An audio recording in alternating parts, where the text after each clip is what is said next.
Welcome to the Middle School Cafe podcast, where we're serving up fresh strategies and solutions for ELA teachers just like you. Join us as we explore proven methods to bridge the achievement gap and help every student reach their full potential. Whether you're a veteran teacher or just starting out, grab a cup of coffee and a notepad and let's get started. Here's your host, Carolyn Wall. Hello, everyone, and welcome back to the Middle School Cafe podcast. I am so excited that you're here today. And as you're listening to this, if you're listening in real time, it's my very first week back at school. Right now, that means lots of professional development, organizing my room, and getting my brain back into teacher mode. If your school year has already started, I hope it's off to a great beginning. And if you're just about to start, like I am, I'm sending you all the good vibes for a smooth and exciting first week. This episode is part of our Back to School series, where we're looking at ways to start the year strong and set our students up for success. Today, I want to focus on something that's been on my mind a lot lately: how we can support our struggling readers and reduce reading anxiety. Reading anxiety is real, and it can be a huge barrier to learning. For some students, even the sight of a long page of text can trigger that sinking feeling in their stomach. Before they've even read the first sentence, they've already told themselves, "This is too hard." That mindset alone can make it nearly impossible to get started. Anxiety doesn't always look like refusal. Sometimes it's subtle, choosing the shortest reading option every time, flipping pages without really reading, or forgetting to bring their book to class. Other times it's more visible: fidgeting, shutting down, or avoiding eye contact when a reading task is introduced. In all its forms, reading anxiety slowly chips away at a student's confidence, making them less willing to engage with the very practice they need most. Imagine a student opening their book and immediately flipping ahead to see how many pages are left. Their eyes skim the page, but their mind is already telling them it's too much. Maybe they start organizing their desk or asking to go to the bathroom, anything to avoid that feeling of being stuck. Those small actions are signals of something bigger. They're already in fight or flight mode with reading. Recognizing these signs early gives us the chance to step in with strategies before the shutdown happens. Here's the important thing to remember. Our goal isn't to remove every challenge. Struggle is part of learning, and we want students to build stamina and resilience. But if anxiety is the loudest voice in their head, they'll never get to the point where they can actually do the work. So instead of trying to toughen them up or push them through without support, we can acknowledge the challenge and give them tools to move past it. That means showing them what to do in the moment when reading feels hard, practical, concrete steps that make the next move feel possible. When we give students a plan for what to do when they're stuck on a word, when they lose focus, or when they feel like quitting, we help them shift from "I can't" to "I know what to try next." And that shift, it's the first step toward building not just reading skills, but reading confidence. Before we get into the specific strategies I teach, I want to make a quick point about why strategies matter more than just encouragement. We've all had those moments with students where we say, "Just keep going," or "You've got this." While encouragement can help in the moment, it doesn't always give students a clear path forward. A student can hear "try harder" and still have no idea what that actually looks like. Strategies change that. They turn vague encouragement into specific actions. When you hit a word you don't know, here's how to break it down. When you lose focus, here's one way to reset. Encouragement boosts confidence, but strategies give them the how. And it's the combination of the two that helps students push through the hard parts. This has become even more important in recent years because many students are coming to us without some of the skills they might have developed earlier, whether that's due to COVID disruptions, inconsistent schooling, or other life circumstances that made it harder to build a strong reading foundation. It doesn't matter, but we can't assume they've already been taught what to do when they're stuck. In fact, for some of our middle schoolers, these strategies are brand new. Teaching them explicitly gives every student the same toolkit, regardless of their past experiences. And here's the other piece. Even students who have learned these strategies before need reminders. Reading skills are like muscles. If they're not used regularly, they weaken. By revisiting and practicing these strategies at the start of the year, we're not just helping struggling readers, we're strengthening the skills of every student in the room. To set the stage for the strategies, we have to talk about the environment. Students need to know that your classroom is a safe place to try, stumble, and try again. That means no judgment based on what they're reading, how fast they read, or whether they need support. I celebrate students who are reading graphic novels, listening to audiobooks, or using sticky notes to track their thinking because they're engaging. When we make it clear that struggle is expected and normal, we take away the shame. And when we also give them a menu of concrete strategies to use when they get stuck, we empower them to keep going without always needing us to step in. At the beginning of the year, I like to spend some time teaching my students a few go to strategies for what to do when reading gets tough. For some, it's a review, and that's perfectly fine. These are simple tools they can use anytime they hit a roadblock, whether it's a tricky word, a section they don't understand, or a moment when they've lost focus. They're strategies for reading in my class and in any other academic class. My goal is to make sure students feel prepared so that instead of getting stuck and giving up, they know exactly how to take the next step. I don't want them sitting there thinking, well, I'm stuck, so I guess I'm done. I want them to have a plan. These strategies are reminders, tools they can go back to anytime they feel that frustration creeping in. They're not just for struggling readers either. They're for everyone because every reader hits roadblocks sometimes. So let me walk you through the 6 strategies I teach and keep posted in my classroom so my students always have a visual reminder. The first strategy is what to do when you're stuck on a word.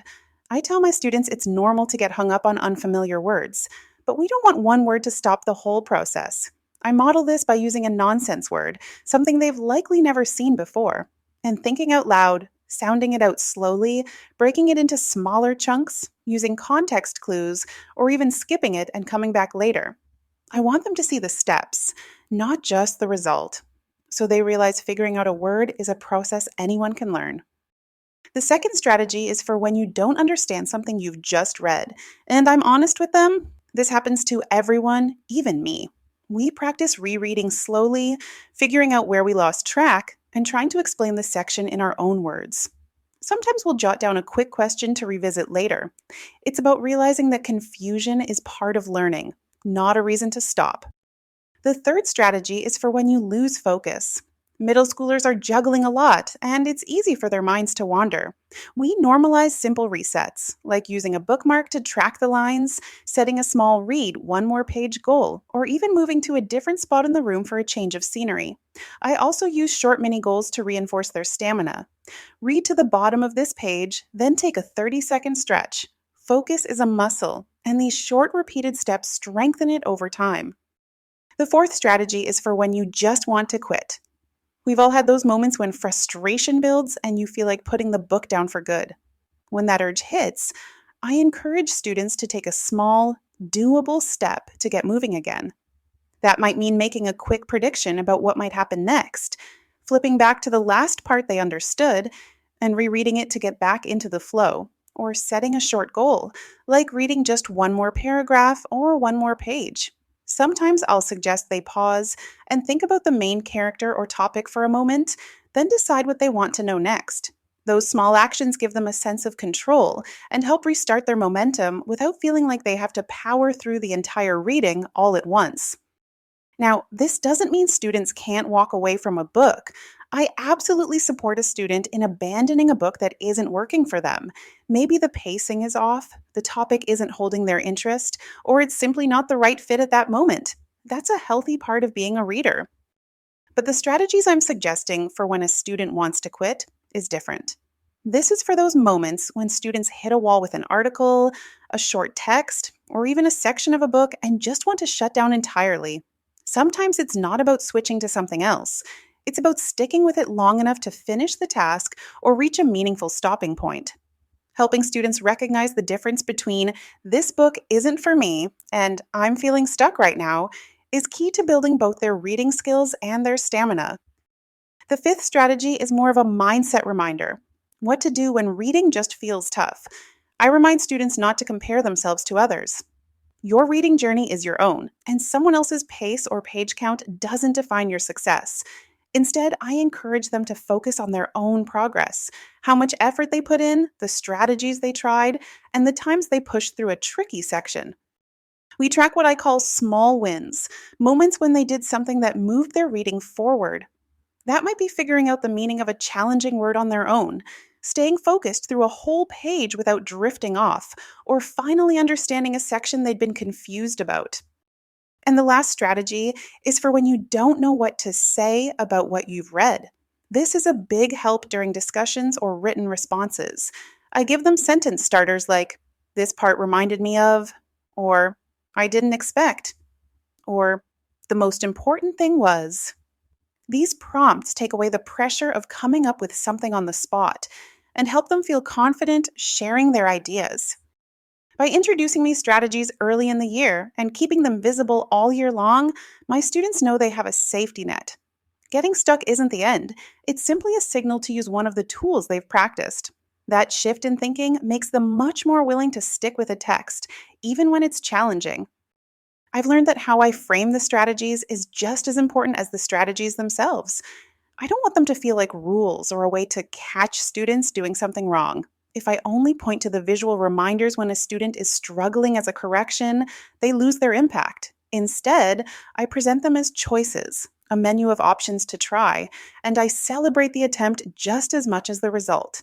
That way, students see them as supportive, not punitive. When it comes to teaching these strategies, I introduce them one at a time so students can really focus on practicing each one. Sometimes we work on them during a read aloud, and other times in quick whole class mini lessons. They're perfect for early back to school lessons because they give every student an easy access point, something they can do right away to be successful.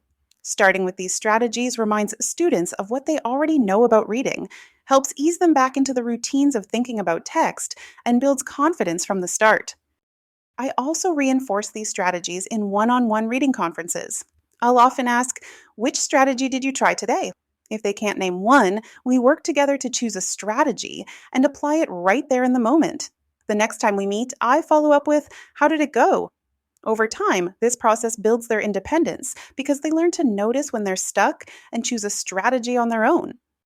And these strategies aren't just for ELA, they work in any subject area: social studies, science, even math, because every discipline involves reading and processing information.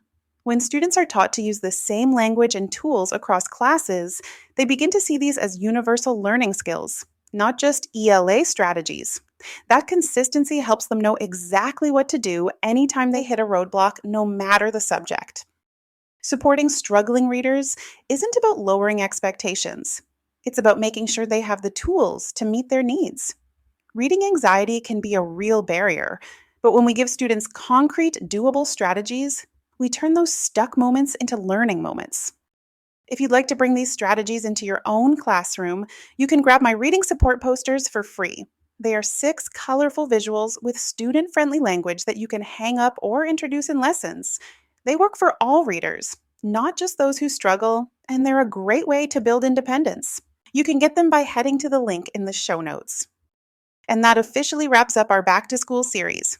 I hope these conversations have given you practical ideas you can use right away to set the tone for the year and support your new readers. Remember, every time you give students a tool, celebrate their progress, or create a space where reading feels safe, you're building a foundation for confident, capable learners. In our next episode, we'll talk about how to keep that early year momentum going, long after the first month is over and the honeymoon period fades. Thanks for spending this time with me today. Keep building those reading communities, and remember, every step forward counts. Until next time. Thanks for joining me today. As a reminder, a new episode drops every first and third Tuesday, so be sure to hit that subscribe button so you don't miss an episode. Be sure to visit middleschoolcafe.com to find links to everything mentioned in today's show. Until next time.